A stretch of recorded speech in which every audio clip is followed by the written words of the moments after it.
Eu cansei de viajar ao mundo falando mal do Brasil, gente. Era bonito a gente viajar ao mundo e falar, no Brasil tem 30 milhões de crianças de rua, no Brasil tem 30 milhões... A gente nem sabia, tem não sei quantos milhões de abortos, era tudo clandestino, mas a gente ia citando números, sabe? Se o cara perguntasse a fonte, a gente não tinha, mas a gente ia citando números. Eu não esqueço nunca, porque eu estava debatendo, o Roberto Marinho e o Jaime Lerner em Paris. Mas eu estava dizendo, porque no Brasil tem 25 milhões de crianças de rua. Eu era aplaudido calorosamente pelos franceses. Quando eu terminei de falar, o Jaime Lerner falou assim para mim, ô Lula, não pode ter 25 milhões de crianças de rua, Lula. Porque senão a gente não conseguiria andar nas ruas, Lula. É muita gente.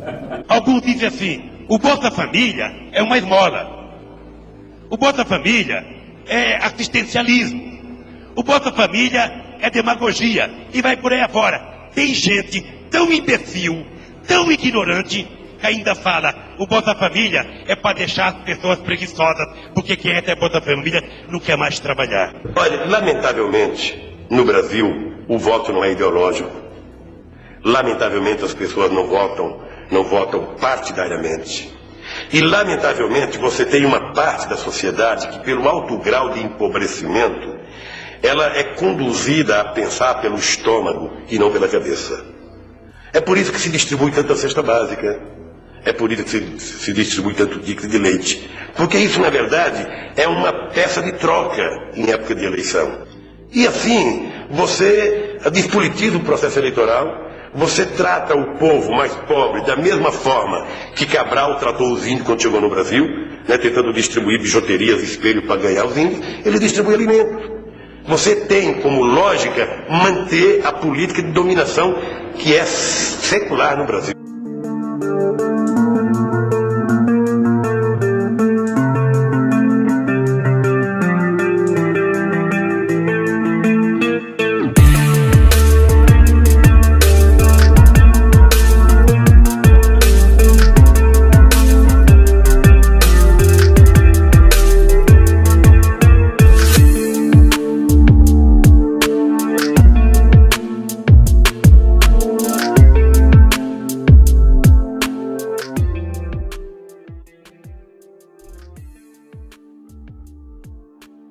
Luiz Inácio da Silva nasceu em Caetés, Pernambuco, em 27 de outubro de 1945. Lula é o sétimo dos 8 filhos de Aristides Inácio da Silva e Eurídice Ferreira de Melo, um casal de lavradores analfabetos que vivenciaram a fome e a miséria na zona mais pobre de Pernambuco. Faltando poucos dias para sua mãe dar à luz a um novo filho, seu pai decidiu tentar a vida como estivador em Santos, levando consigo Valdomira Ferreira de Góes, uma prima de Eurídice, com quem formaria uma segunda família. Com Valdomira, Aristides teve 10 filhos, fora alguns que possam ter morrido. Contando os 12 que teve com Eurídice, 4 mortos ainda bebê, estima-se que Aristides teve pelo menos 22 filhos conhecidos. Em dezembro de 1952, quando Lula tinha apenas 7 anos de idade, Eurídice decidiu migrar para o litoral do estado de São Paulo com seus filhos, para se reencontrar com o marido. Após 13 dias de viagem num transporte conhecido como Pau de Arara, chegaram ao distrito de Vicente de Carvalho, município do Guarujá, onde tiveram que dividir a convivência de Aristides com sua segunda família. A convivência difícil com Aristides, que era extremamente rigoroso com os filhos, levou Eurídice a sair de casa. Mais tarde, em 1954, mudou-se para a capital, onde foi viver num cômodo atrás de um bar localizado na Vila Carioca. Lula e seu irmão José Ferreira de Melo, conhecido como Frei Chico, moraram algum tempo ainda na casa de seu pai, mudando-se para São Paulo apenas em 1956. Após isso, Lula nunca mais reencontrou com seu pai, que morreu em 1978 e foi enterrado como indigente. Segundo relatos, Lula e seus irmãos só souberam da morte do pai dias após o enterro.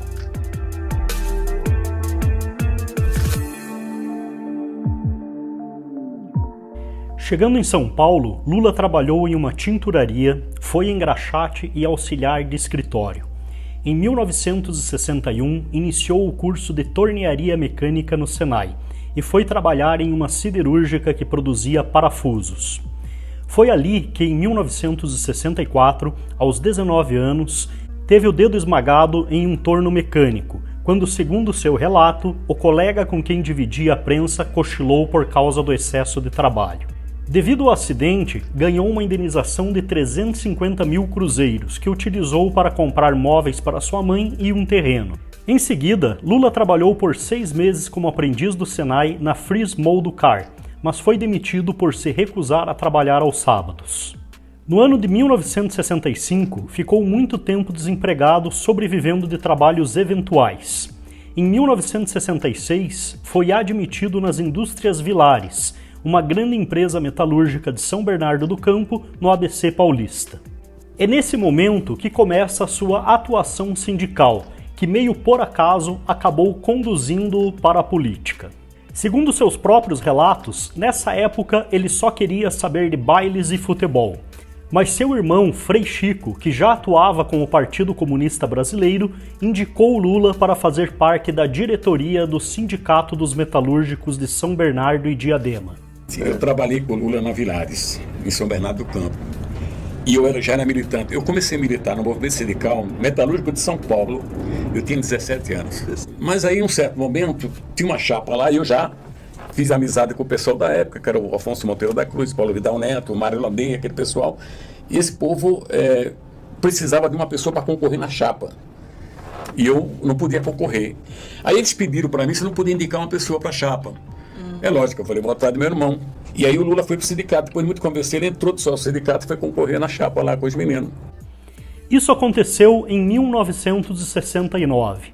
Lula achava que era uma perda de tempo, mas aceitou. Pouco mais de 5 anos depois, ele se tornara presidente do sindicato.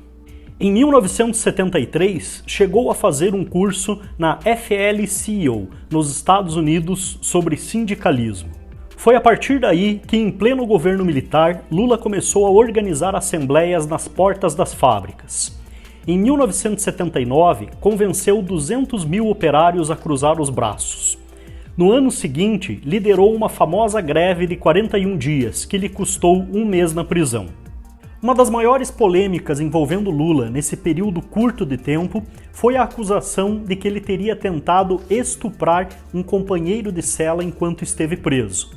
Nesse áudio que nós vamos ouvir agora, o professor Olavo de Carvalho relata toda essa acusação com muitos detalhes.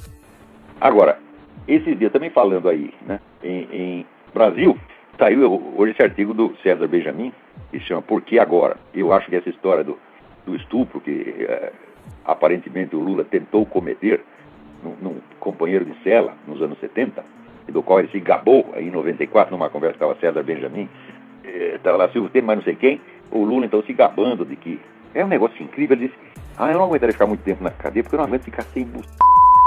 Daí hoje saiu esse artigo imagina que a esquerda toda caiu de pau no César Benjamin, né? Todos tentando, quais são os verdadeiros motivos, tentando sondar motivos sórdidos dele ter denunciado essa coisa. Olha, eu da minha parte eu perguntei o seguinte, se eu ouvi essa conversa em 93, o Lula depois disso foi candidato em 3 eleições e ganhou 2. Por que não falou antes? Quer dizer, o César Benjamin é muito culpado, porque se ele tivesse divulgado isso em tempo, Lula jamais teria sido eleito em 2002 e 2006, mas nunca.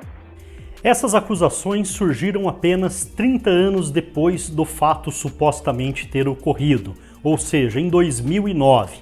Então, isso na época não causou nenhum problema para que Lula acabasse ganhando um grande destaque na mídia. Com a projeção que ele recebeu devido às greves que organizou, ele resolveu montar o Partido dos Trabalhadores, uma agremiação esquerdista que tinha o objetivo de implantar o socialismo ou o comunismo no Brasil, e que tinha como mote "Trabalhador vota em trabalhador".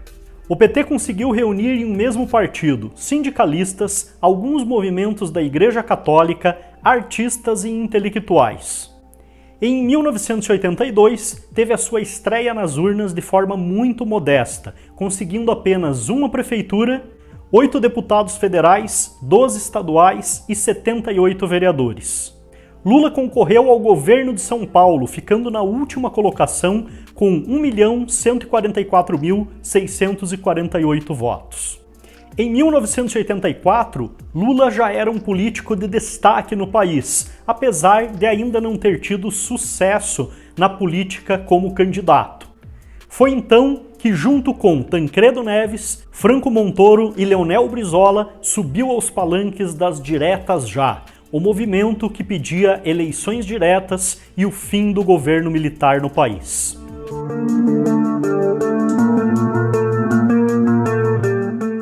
Após o fracasso da campanha Diretas Já, Tancredo de Almeida Neves, avô de Aécio Neves, é eleito de forma indireta pelo colégio eleitoral, vencendo Paulo Maluf, candidato do governo militar. Muitos estudiosos afirmam que essa vitória também se deve ao movimento de Diretas Já. Lula não concorreu nessa ocasião.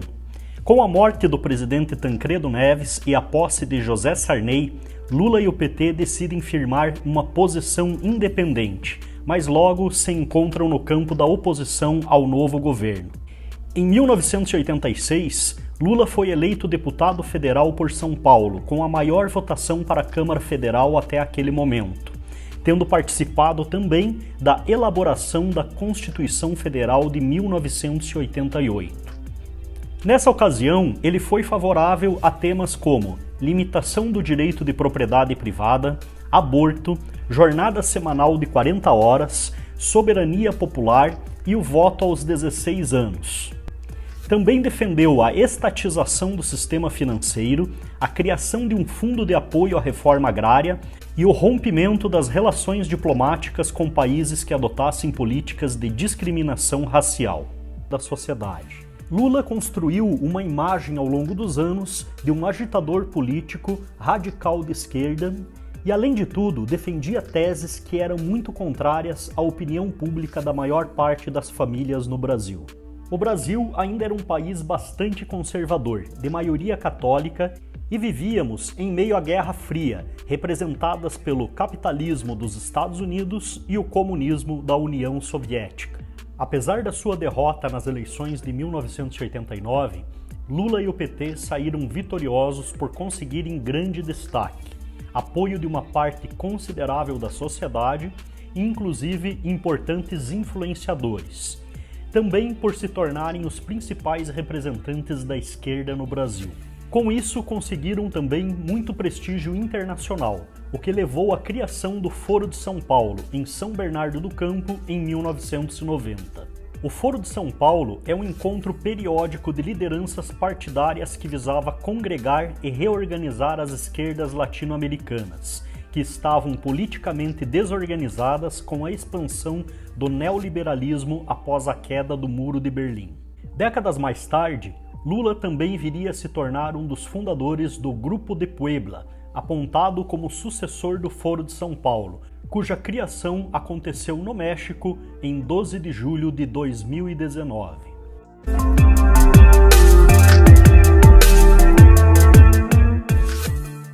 Itamar Franco, o copiloto que assumiu em plena tempestade, levou o Brasil a um porto mais seguro.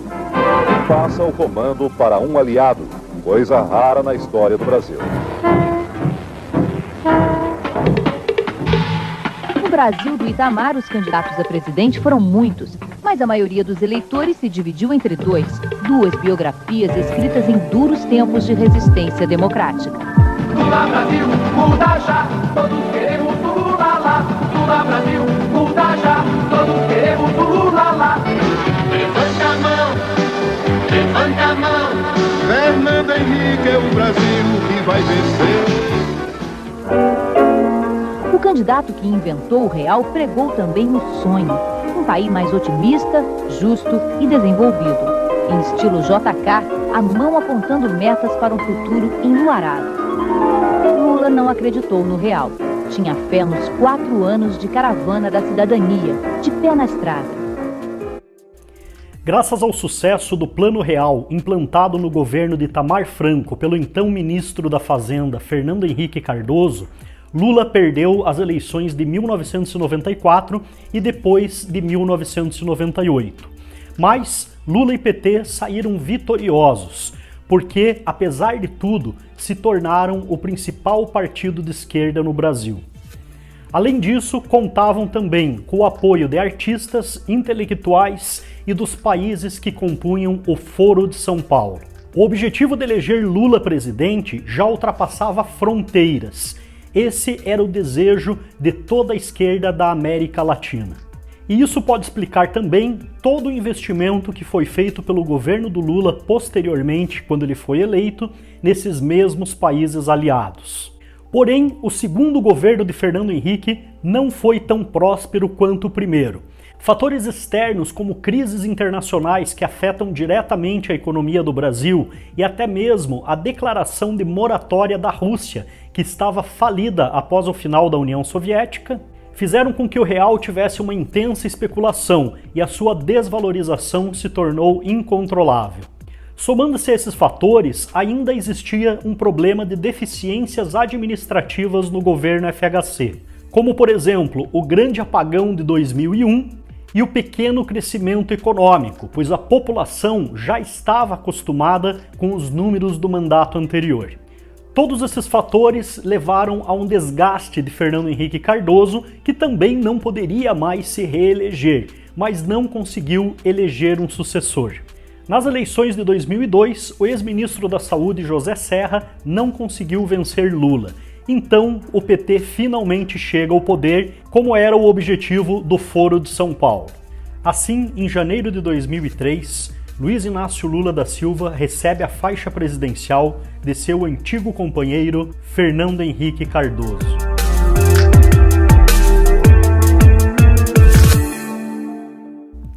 Já no início do governo, Lula chama Antônio Palocci para ser seu ministro da Fazenda, a mesma pessoa que mais tarde se tornaria um dos seus principais delatores. Para presidir o Banco Central, convocou Henrique Meirelles, considerado um golpista neoliberal para muitos petistas. Outros nomes também considerados neoliberais foram escolhidos por Lula para compor sua equipe econômica. 2 deles estariam na liderança do seu mais importante programa, o Bolsa Família. Marcos Lisboa e Ricardo Paes de Barros capitanearam a unificação e ampliação dos programas sociais criados no governo FHC. O produto de seus esforços, o Bolsa Família, foi um programa muito bem executado e o número de famílias beneficiadas saltou dos 3,6 milhões no governo FHC para 12,8 milhões sob o governo Lula. Novamente, Lula se contradizia, fazendo exatamente aquilo que ele mais criticava em suas campanhas anteriores. Olha, lamentavelmente, no Brasil, o voto não é ideológico. Lamentavelmente, as pessoas não votam partidariamente. E, lamentavelmente, você tem uma parte da sociedade que, pelo alto grau de empobrecimento, ela é conduzida a pensar pelo estômago e não pela cabeça. É por isso que se distribui tanta cesta básica. É por isso que se distribui tanto ticket de leite. Porque isso, na verdade, é uma peça de troca em época de eleição.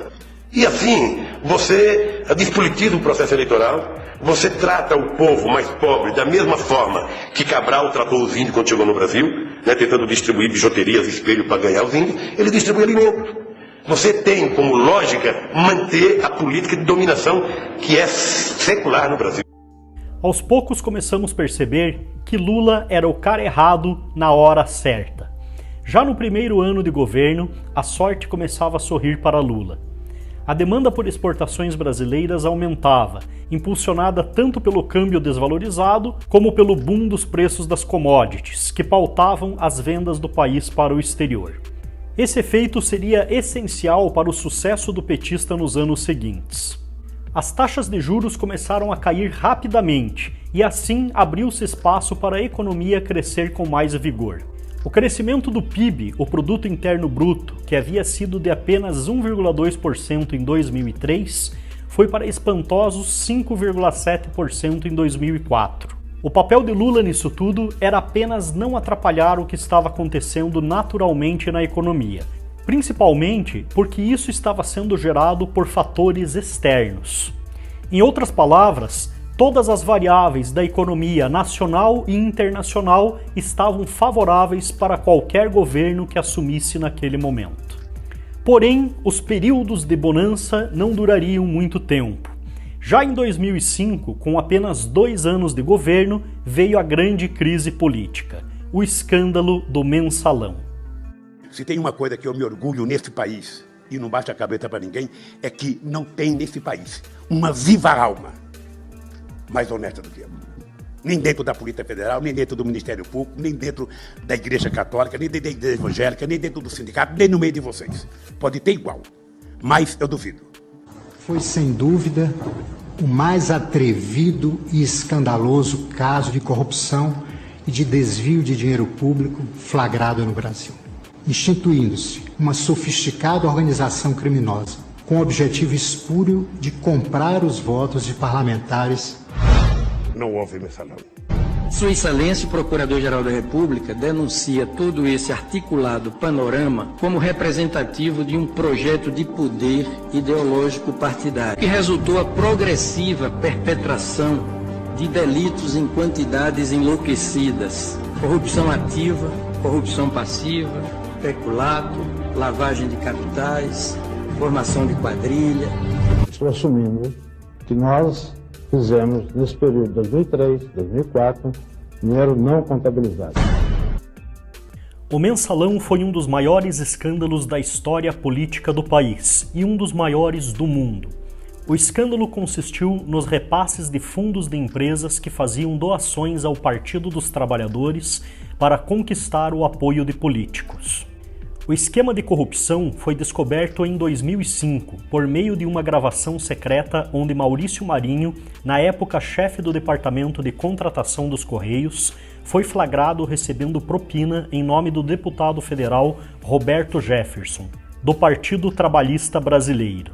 Depois do vídeo ter sido divulgado, Marinho fez uma delação sobre os detalhes do mensalão que envolvia não apenas os Correios e o PTB, mas também o PT e o Partido do Movimento Democrático Brasileiro, PMDB.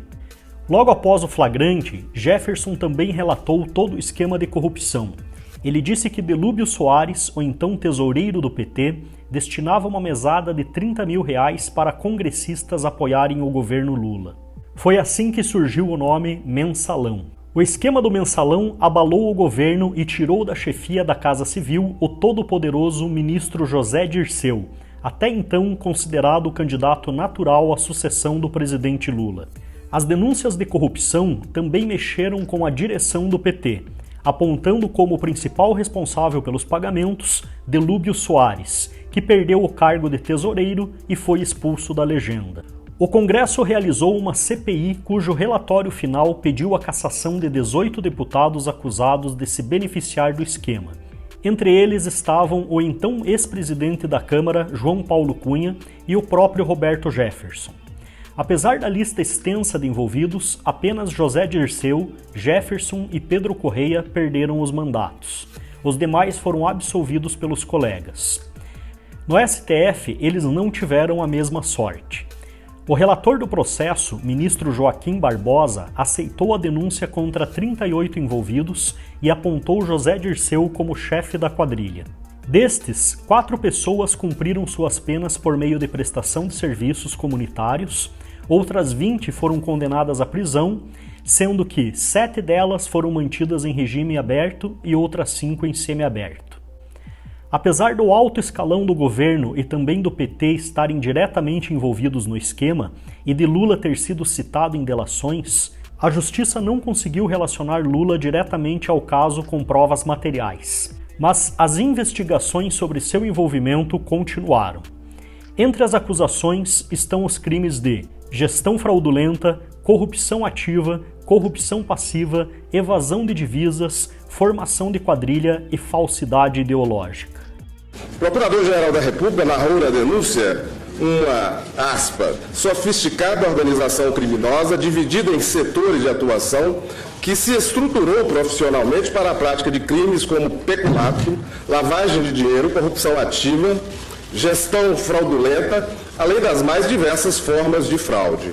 Segundo a acusação, aspas, todos os graves delitos que serão imputados aos denunciados ao longo da presente peça tem início com a vitória eleitoral de 2002 do Partido dos Trabalhadores no plano nacional e tiveram por objetivo principal, no que concerne ao núcleo integrado por José Disseu, Delúbio Soares, Silvio Pereira e José Genuíno, garantir a continuidade do projeto de poder do Partido dos Trabalhadores.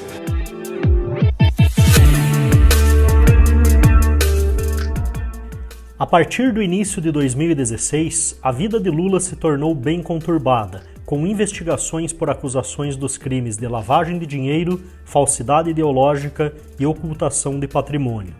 Lula é réu em 10 ações penais, algumas das quais estão no âmbito da Operação Lava Jato. Em janeiro de 2016, o Ministério Público de São Paulo considerou ter obtido indícios suficientes para denunciar o ex-presidente Lula pelo crime de lavagem de dinheiro. Segundo a investigação, a construtora OAS, investigada na Operação Lava Jato, teria reservado para a família do petista um apartamento triplex no Guarujá e pago, ainda segundo as investigações, por uma reforma estrutural no imóvel no valor de R$ 777 mil. A lista de mutuários da Cooperativa Habitacional dos Bancários de São Paulo tem um nome ilustre, o do presidente da República. Um apartamento triplex do presidente Lula está entre as obras não entregues pela Bancorp. O presidente Lula está entre os cooperados que não receberam imóveis, como revelaram hoje os jornais O Globo e Folha de São Paulo.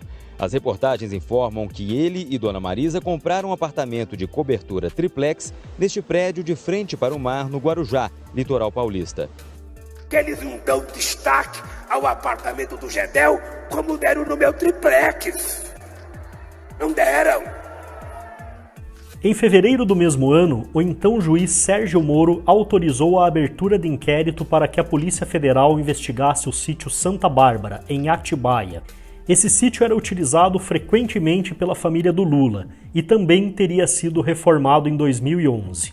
Segundo a revista Época, entre 2012 a 2015, Lula e a família viajaram 111 vezes ao sítio, que tem 173 mil metros quadrados, lago, piscina e uma ampla residência. No sítio existiam até mesmo pedalinhos com os nomes dos netos de Lula. O Ministério Público Federal suspeita que as empreiteiras OAS e Odebrecht tenham realizado obras na propriedade rural como compensação por contratos com o governo. Segundo a investigação, a reforma teria custado aproximadamente R$ 500 mil. De acordo com provas colhidas, a empreiteira OAS pagou em dinheiro vivo os móveis, os eletrodomésticos da cozinha e da área de serviço do sítio. O último dia, penúltimo dia, dia 30, se eu não me engano, foi penúltimo dia de governo do Lula. De governo, de mandato dele, do último mandato. Eu tive com ele. Lá em Brasília, sempre no Palácio Planalto. Tive com ele e aí eu disse, olha, chefe, o senhor vai ter uma surpresa, nós vamos garantir o prazo que nós tínhamos dado naquele programa lá do sítio. Ele não fez nenhum comentário, mas também não botou nenhuma surpresa, coisa que eu... Então a surpresa já não era mais surpresa. Já não era para mim, eu entendi não ser mais surpresa. Pronto, então ele já estava sabendo. Sabia da história do sítio. Já estava sabendo. Pronto. Arquivos da Odebrecht que incriminam Lula sustentam a tese de que a construtora doou 12 milhões ao petista como forma de suborno. Após 580 dias preso na carceragem da Polícia Federal em Curitiba, Lula foi solto no dia 8 de novembro de 2019, um dia após o Supremo Tribunal Federal ter considerado a prisão em segunda instância inconstitucional. A decisão de soltura imediata foi tomada pelo juiz Danilo Pereira Júnior, da 12ª Vara Federal de Curitiba. No seu pronunciamento após a soltura, Lula agradeceu seu advogado Cristiano Zanin e sua esposa, os membros do PT e seus militantes, aos partidos políticos que o apoiaram, como o PCO, PSOL e PCdoB, e atacou os coordenadores da Lava Jato. Em 8 de março de 2021, o ministro do Supremo Tribunal Federal, Edson Fachin, anulou todas as condenações contra o ex-presidente Lula em relação à Operação Lava Jato.